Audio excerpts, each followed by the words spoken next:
Hello and welcome for today's episode of Menopause Made Easy. We are here to give a tip and suggestions for women in midwife, how to navigate through this changing period of woman's life in more ease and grace. And today I have amazing guest with me.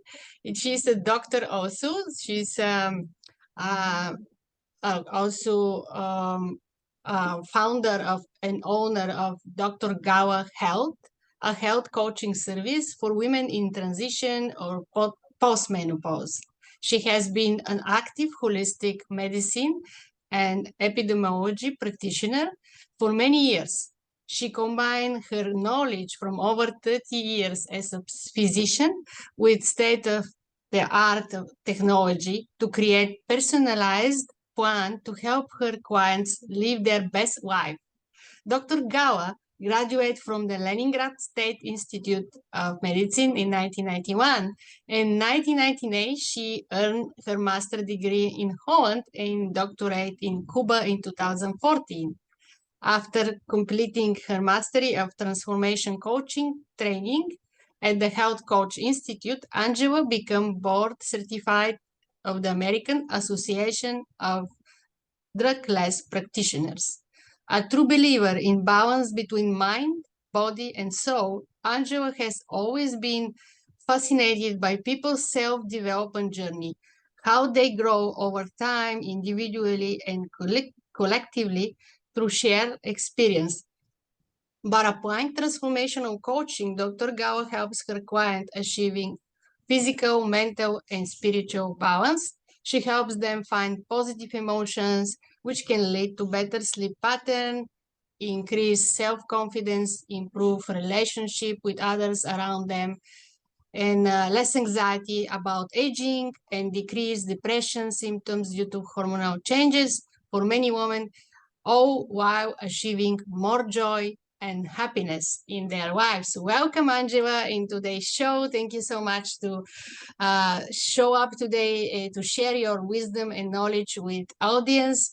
So tell me about many women think menopause is the end of their year and lose their zest of life. It can be devastating for many. Is this reality? Thank you so much for inviting me to your program. It is an honor to be here. And I'm so passionate about talking about this topic that has been neglected for so many years. Yes, I know for many women, menopause is like the end of the life. It's like they are like, oh my God, I'm getting older. And now I am set aside with not being anymore worth it or useful and so on and on. And it's so unfortunate because no, menopause is not the end of a woman's youth or her zest for life. It can be, yes, a difficult time. I have to say that. And my own experience was a very challenging one.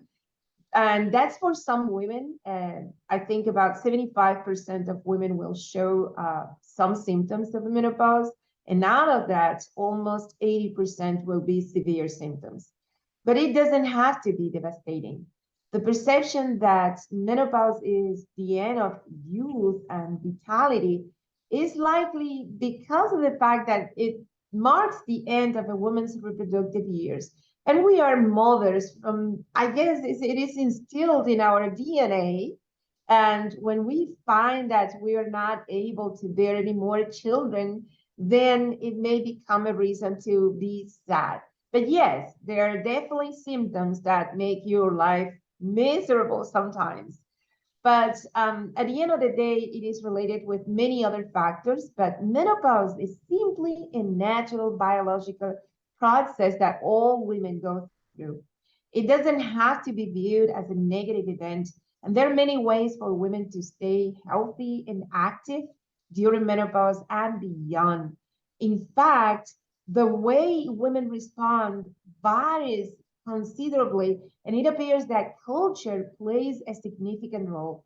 I have to say that in the United States, where menopause is often viewed as a negative event, I have to say that in some corporations, they would not hire a woman that is after their 45s. And that's, you know, it's like telling them you are not anymore useful. And that's terrible. That is terrible. That's why my mission is to change that chat about menopause and this phase of our lives that in other cultures is totally different. They become leaders. They become the wisdom, the women that have achieved that higher level of maturity. For example, in Japan, when they will refer to menopause, they call that the second spring of life. And that is a beautiful way to see menopause. You know, it has been proven in many studies that the way you relate to this process in your life, to this natural part of your life, is very much related with your mindset. Women who see menopause as a positive event are less likely to experience these symptoms. And that suggests that how a woman views menopause can greatly affect her experience of it. So menopause doesn't have to be a negative experience. Yes, and I can refer probably after to that specific portion and how we can cope with that. So, what are the phases a woman go through until reaching menopause? In general, what is menopause? Well, menopause is that stage of life when we stop it's like the final stage of our reproductive years. And that has a foundational logical understanding, you know, it's like if we are going to talk about the logical understanding of things, but when you get older, your body is lacking that energy necessary to bear more children. And it's fine. However, it is fascinating how many people, even doctors, are ignorant of the subject. And I was an exception. So I have to say that when I arrived in menopause, I didn't know anything about it. I knew nothing. And that fact that I had to manage a very difficult transition myself made me want to know everything there's to know about menopause and help other women as I'm doing right now. There are 4 phases of menopause. I will go through all of them so that very briefly, just to give you an insight of what it is. So premenopause is the first phase. The second is perimenopause, which also is known as the transition to menopause. Menopause itself and postmenopause. So premenopause technically starts with our first menstrual cycle. And that is something very surprising for many women. I recently posted a challenging question. How do you know where when you are in premenopause? And most women started narrating their symptoms and all of that. That was completely outside of that stage of life. You know, but typically we are teens before we are physically ready to bear a child when we have our first menstrual cycle. Therefore, premenopause is the reproductive stage of our life. Perimenopause, on the other hand, is the time period surrounding menopause. It is when the symptoms associated with menopause first show up and gradually increase as we get closer to that specific point of time. And I'm saying that because actually menopause is the next portion, the next stage, right?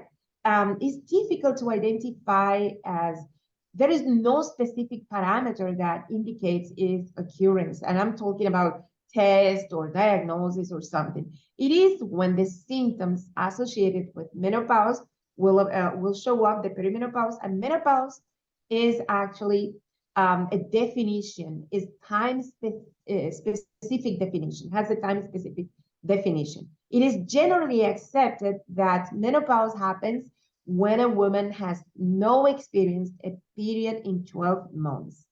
But as I mentioned before, perimenopause is the time surrounding menopause. Even the word says it, right? Peri, it's around menopause. Therefore, even after these 12 months, you may have still symptoms. In some women, they will persist for years. Nonetheless, after all, you are postmenopausal after those 12 months for the rest of your life. How is it interesting, right? Oh, that is interesting. Yeah, many women don't know actually when they're in perimenopause and when they have Mhm. to start to experiencing some symptoms, they are not aware that that can be because of the premenopause. Most of the women know that when the period stop, that's the menopause. But actually, the premenopause can have the same symptoms, even worse. Sometimes it can last decades before that, right? Yeah, yes. There are some. There is an age in the United States is 41 to 42 for the perimenopause to begin, is when the first symptoms show up, and most women would not identify that as symptoms of perimenopause or symptoms that are related to the menopause transition. They will think about anything else. They will go to the doctor, find out what is happening with me, why I have irregular periods. And by the way, that's one of the first symptoms leading to menopause. It's one of the first symptoms that indicate that you are in perimenopause. It's the irregular periods. They may become longer, like 7 days. If it used to be 3 to 4 days, now you may be seeing periods that will last bleeding for 7 days, and they become often in some women, or they will be less. Let's say the time time between one period and the other will be longer in some other women. But for example, if I would if I would say what happened to me is I was having more periods than I recall in my previous stage when I had very exact 28 days, 3 to 4 days, no more. And now when I got into perimenopause, I was going through 7 days. Sometimes I had up to 3 periods in 1 month. Some women call that the second happening. So, like, for example, you had your period, and after 15 days, you're having another one. They will say ovulation bleeding, which is not necessarily the case, because by that time we are exhausting our eggs and our body is trying to adapt to the new reality. So yes, is extremely important to understand this. Exactly. Is there a specific method or WAP test that helps indicate when a woman is approaching or she is in menopause? Well, let me tell you, there is no specific methods or lab test that helps indicate when a woman is approaching or is in menopause. So, and that happens for an obvious reason.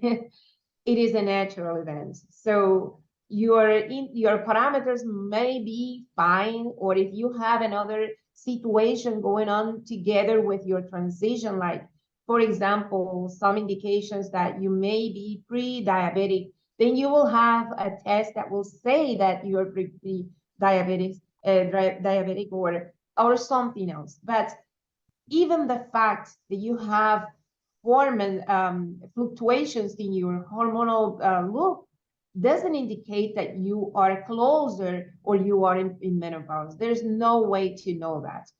However, and that's because it's a natural biological process and it cannot be measured by any specific test. We do a few examinations, meaning lab tests that to assess hormonal changes and how they may be influencing the body at any moment. But because there is so much fluctuation, it is pretty inaccurate. So there is no way a doctor can say, hey, you are in this or that moment in your menopausal transition. It is essential to study other elements like her medical history and the histories of her mother, grandmother, etc. And also all the additional information we can gather related with the lifestyle choices, nutrition habits, stress levels, sleep habits, and environmental factors, and much more.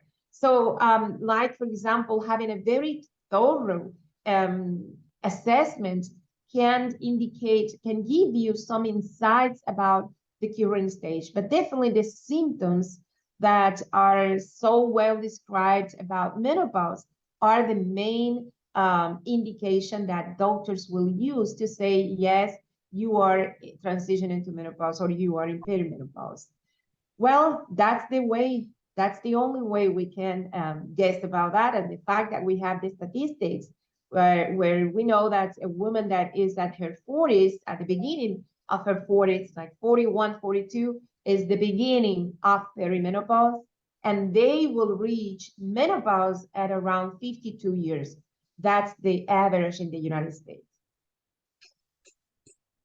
Why do so many women refer to severe symptoms when going through menopause? Well, there are many reasons, and I have to say probably that's actually my perspective in the way that I manage this situation in my practice. Is in my life there were 3 paradigms that were proven and now are my foundational principles for whatever I do. So the first one is that menopause is a natural transition, and our bodies are a perfect machine. I have to say that. We are, I mean, if we were created by God, as I believe, then that was a perfect creation. If it was by the Big Bang theory, then we are a perfect creation of the universe.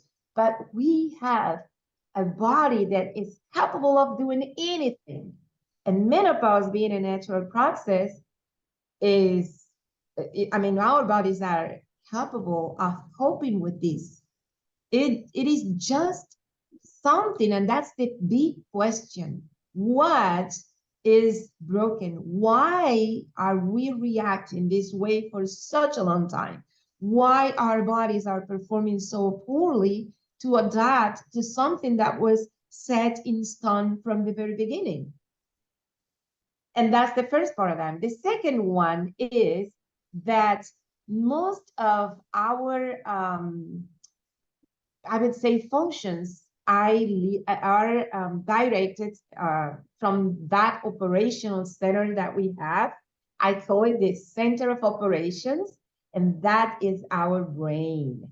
And our brain is the one in charge of sending those commands to our bodies to tell those cells, tissues, and organs, it is time to stop to do this or that, including telling our glands to not produce those hormones anymore because we don't need them anymore, right? Most of the hormones that we are talking about are the hormones that everybody's crazy about having them.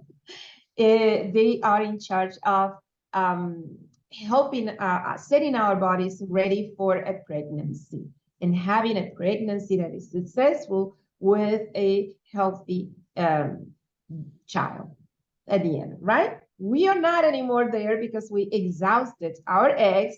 So where is it going? Why should we produce still that amount of hormones to get there? And the third paradigm is that everything we do, our lifestyle choices, our mindset, the way we relate to our events, the way we judge our circumstances, the way we judge ourselves has a tremendous impact in all these reactions, in how our bodies perform when we are leading with a situation like menopause. So that said, that is the main reason women struggle with this transition. I'm sorry for that.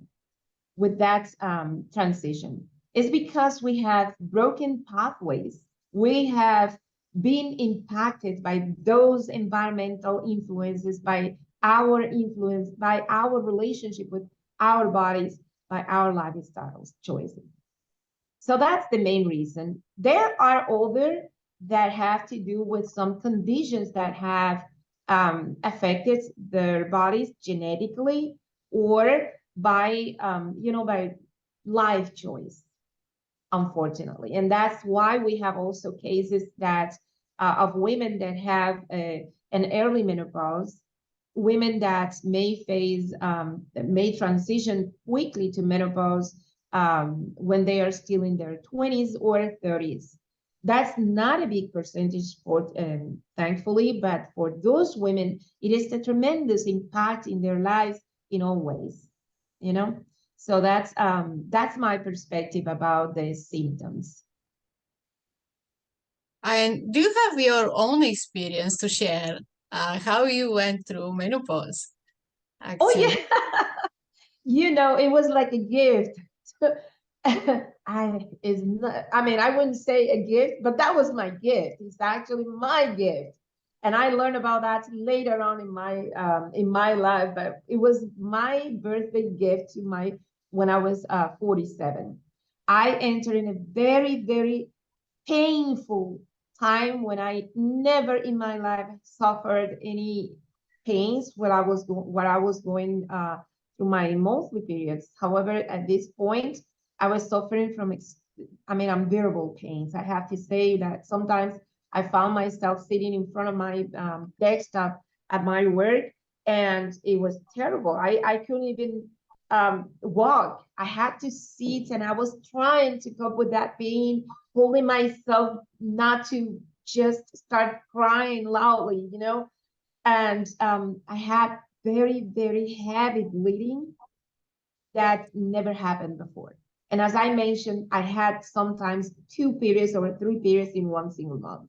But that wasn't the only thing. I had already started to notice that my reactions to other people's opinions and sometimes having arguments, that were outside of my character, I didn't recognize myself. The mood swings were terrible. I was going through those hot flashes. Sometimes they will come, last for a few minutes, give me even heart palpitations. And then I would go to a very cold, I was cold. I was like, oh my God, the temperature is too low. Let me just go and put it high.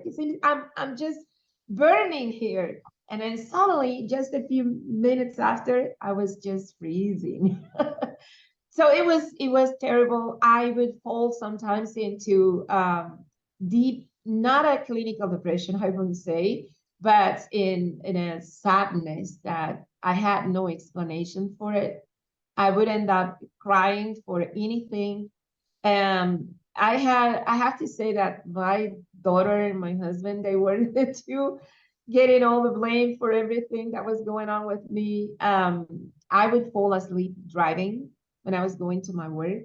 So there were many other symptoms. I don't even, just for the sake of time, but I think I had a menopause transition that was like a buy books, and I was like, why? It's this question that most people ask, why is this happening to me?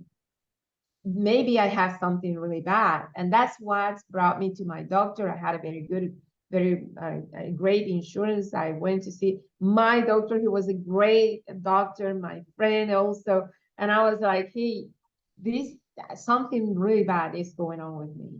And I want to know early if there is any opportunity. So, I was thinking about the worst thing ever because of those pains and everything that was going on. And he was like, oh, maybe you're going through perimenopause. What? Are you what? Please don't say that. I'm only 47. What are you talking about? See, and that's actually the expression of most women. Nobody wants to be told that you are going through menopause.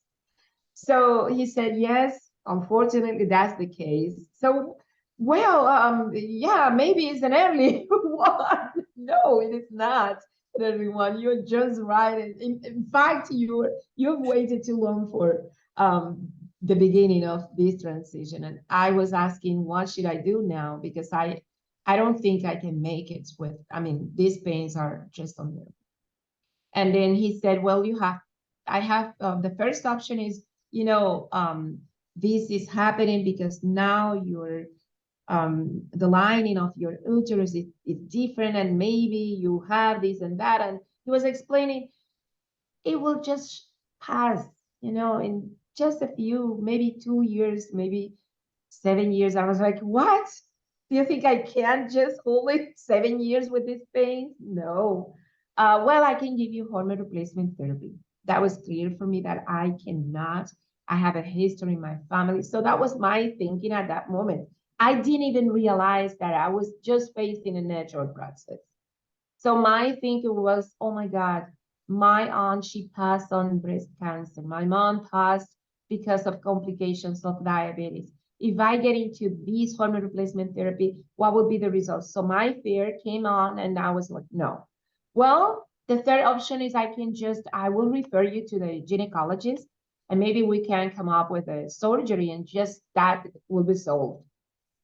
What? Are you suggesting to take out everything? Yes. No, that's not an option for me. So I went back home with some painkillers, of course, and then I had a transvaginal ultrasound, and they found small cyst in one of my ovaries. That might have been the main cause of the pain, but it was a small. It wasn't that big, and I again the hormone replacement therapy would be one of the options. I didn't accept it. So I went home with that situation, and the only thing I was thinking, oh my God, I had to do something about it. The best option, the best thing I could do by that time is, well, you know how to do research, so start your search, look for alternatives that have worked for other people and how they implement it and all of that. So I went to Google Scholar. That was one of my main sources of information, and I also used the Medline and all these sources of scientific literature, searching for information. And one of the things that's caught my attention is that I found one publication that was very, very sound to me. I mean, it resonated. And that was about the ketogenic diet and the keto diet and its impact in these mechanisms of adaptation. So I did start and I stick to that diet, and I can tell you that shortly after, I would say even less than 6 months, I lost a lot of weight. That was also good because I was gaining weight and not able to do anything about that. I lost 29 pounds in 3 months. That was incredible. And I wasn't feeling bad. I was feeling energetic. And I was like, oh my God, this is great in all ways. But so there were other things that were not solved. And that was my outburst and all the reactions that I was having and all that. But I went through those. I hired a coach, and I learned about the meditation and all that. And I had an amazing coach. She was beautiful, Blue, and her name is Blue. She is from the Health Coach Institute, and I was talking to her, and she was just letting me, hey, why don't you become a transformational coach? You can do so much about this. And I was like, I don't know. I love what I'm doing. I work for the Houston Health Department. I'm a management analyst. I create programs for the communities. I help communities. But yes, I still was, because that was when I got here in the United States. I'm originally from Cuba. And in my country, I used to work with people a lot. I was a holistic. I was practicing holistic medicine, which was mainly focused on preventing people from getting sick. So this is something I knew how to do from all my life because my country is so poor, that and everything is subsidized by the government. So the most important was to keep people as healthy as possible so that they don't have to go to the hospital and make more expenses and so on. So yeah, that was the reasoning. I finally decided, yes, I will go to the Health Coach Institute. I became a health coach and life coach, and then went through the mastery program for transformational coaching. That was transformation for me and the whole extent. And I continue to improve my methods. I was taking note of everything. I was creating something that was robust, that really brought outcomes, results to women, that will incorporate multidisciplinary approach and be a holistic program that is really focused on an individual, because we are all so different, And one thing that I realized is that most of the time when you go to the doctor, you don't know even what to ask. And if the doctor asks you in that type of assessment that I had already thought about that type of assessment, you may not remember anything in your life. Your memory is failing. And that was happening to me as well. So that was another this other symptom. It has nothing to do with Alzheimer's. So don't be scared, ladies. No, it is not Alzheimer. It is just menopause, your menopause transition. You may forget where your keys are, where you put your last document that you saved in your computer. No, not a problem. At least you realize that you're forgetting things, and that is important. So let me tell you that when I finally came up with that reasoning, I was like, well, there's one single thing that will never forget is the story of your life. And that will stay there forever. And that is your genetic. You know, we all are 99.9% the same. We are all cousins. But it's 99%, 0.1%, 99.9. 0.1% of your genes are those that determine who you are, how you look like, how tall you are, how thin, how dark, or how white, or whatever. But it is also the portion that gets the most influence, that gets impacted by anything you do in life. And there is the imprint of whatever has happened in your body. So that's the best way to look at it. So ladies, I am so proud of the work that has taken me to this point. It took me years. It didn't happen in a short time. It took me years, but I have to say that I'm happy. I found that yes, it was the gift. It was a gift because it was the opportunity to create something that really brings outcomes, that really brings results for women, for my peer women. And I'm doing this from my deep heart, and I'm so happy that that happened to me. So it's like, well, it was painful, but the pain was worth it. Yeah, it's possible. Possible transformation is possible. So how Amen. people can reach out and find you? Oh, yes. Oh my gosh. It's like this time when I founded my business, and that was in 2019, we were just entering this situation with COVID-19 that nobody was expecting. So I was about to open up a location, a sort of a clinic, but life changed everything. And that was another gift because now I'm not only able to access my surrounding ladies, the ladies that live in my neighborhood or beyond, I am able to get everywhere in the world and help other women who are struggling with menopause. So you can find me in LinkedIn as Dr. Gala Health Coaching LLC, or just Dr. Angela Gala Gonzalez. That's my name. In Facebook, I have a Facebook personal page where I invite everyone to follow me and join and have this conversation. I have also a business page, Dr. Gala Health Coaching LLC, and there is another one that's the name is the Fabulous Women Network in Facebook. So you can find me in Instagram as well. I can share, or you can share the link tree. It has all my connections, and I have a web page with that.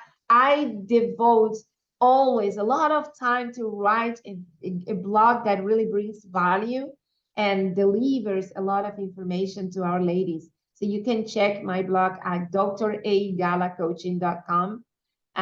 Is my web page. You can see the services and everything. And I am so happy to announce that I recently launched my program, is the Fabulous Women Accelerator program, because I know every woman I would say, we fall victim to a long-term HRT treatment. You know why? Because we are looking for a quick fix to our problems. And that's what gives you the quick fix. However, we're just keeping our bodies in it's like holding our bodies against its will in the stage that it was supposed to have. I mean, it was before, not anymore. If you give hormones to your body, think about it. Where is it going? Where is it going? You don't have any more eggs. You exhausted all of them. You're not getting ready to a pregnancy. I'm not saying that it is not important to have hormone replacement therapy, because there are women who will need that for many reasons, but for specific reasons. So be very mindful when you choose to use hormone replacement therapy. There are many opinions, there are many postings, there are sites, even full sites that have a lot of women, and they are promoting hormone replacement therapy. It's unfortunate, but that's the truth. What Again, was the name of your Facebook group?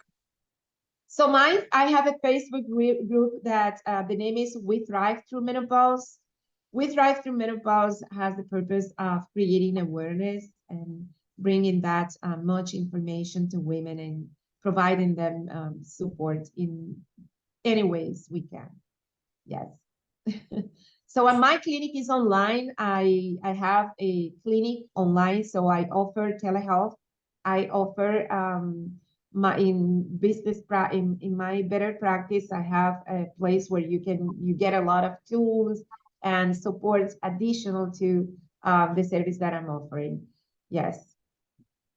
Thank you so much, Angela, for today's participation, you to share your knowledge with audience and give so much valuable information. Thank you to listeners to listen our podcast Menopause Made Easy. Don't forget to subscribe, like and share episode. We release new episode every Friday. Thank you again to keep listening, and I see you in next week again. Thank you so much. Bye-bye.